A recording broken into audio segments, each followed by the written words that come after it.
this is Mita Kaur and welcome to my video.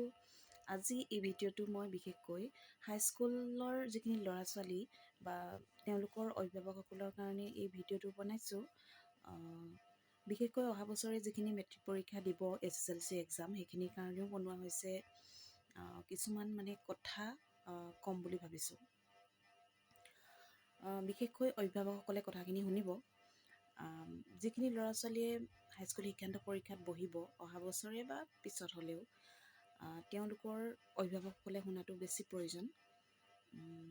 আমি যেতিয়া এজন ছাত্ৰ বা ছাত্ৰীয়ে যেতিয়া হাইস্কুল শিক্ষান্ত পৰীক্ষাত বহিবলৈ লয়, আমি তেওঁক মানে কওঁ যে তুমি ভালদৰে পঢ়িবা, এই বছৰ তুমি পৰীক্ষা দিব লাগিব বা অহা বছৰে সেইবুলি কওঁ। আৰু তেওঁৰ ক্ষেত্ৰত আমি যত্নও লওঁ সেইটো কথা। আৰু কিন্তু এজন ছাত্ৰ বা ছাত্ৰীয়ে যেতিয়া হাইস্কুল শিক্ষান্ত পৰীক্ষাত বহিবলৈ লয়, তেওঁক সেই বছৰটোত আমি যিটো যত্ন লওঁ বা যিটো আমি প্ৰেছাৰাইজ কৰোঁ অলপ হ'লেও, সেইটো আমি সেই বছৰটোত কৰাতকৈ তাতকৈ কেইবছৰমান আগৰ পৰাই আমি আচলতে সেই চেষ্টাটো কৰিব লাগে। ধৰক আমি সৰুৰ পৰা এটি শিশুৱে কেনেকৈ পঢ়িছে, একেবাৰে ক্লাছ 1ৰ পৰা বা প্ৰি নাৰ্চাৰীৰ পৰা কেনেকৈ পঢ়িছে সেইখিনি গুৰুত্ব দিব লাগে। কিছুমান চবৰে ক্ষেত্ৰত এইটো সম্ভৱ নহয় এইখিনি যত্ন লোৱাটো। সেইকাৰণে কি হয়, আমি সেই ছাত্ৰ বা ছাত্ৰীজনক আমি ক্লাছ 8 মানৰ পৰাই 8ম শ্ৰেণীৰ মানৰ পৰাই মানে অলপ চকু কাণ দিব লাগে। বিদ্যালয়ততো আজিকালি সকলো কোৱালিফাইড টিচাৰ, তেওঁলোক সকলোৱে ভালদৰে পঢ়ায় বুলি মই ভাবোঁ।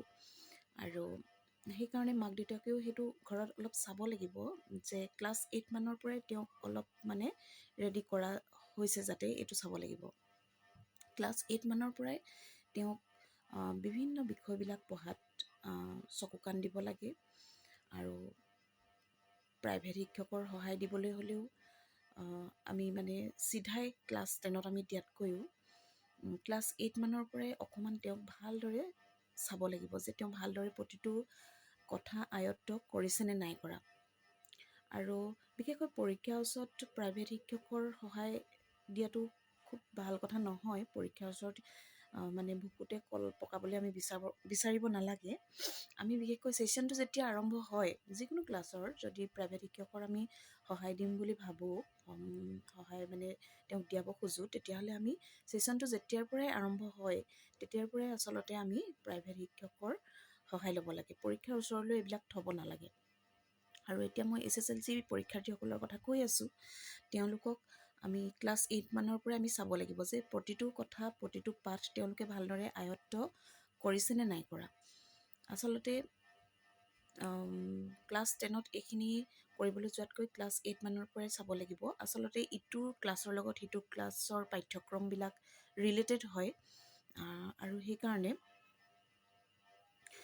ক্লাছ 8টো ভালদৰে পঢ়িলেহে মানে ক্লাছ 9টো ভালদৰে পঢ়িব পাৰিব, এইখিনি কথা পঢ়ি গ'লেহে। আৰু ক্লাছ 9টো ভালদৰে পঢ়ি গ'লেহে ক্লাছ 10টো ভালদৰে পঢ়িব পাৰিব।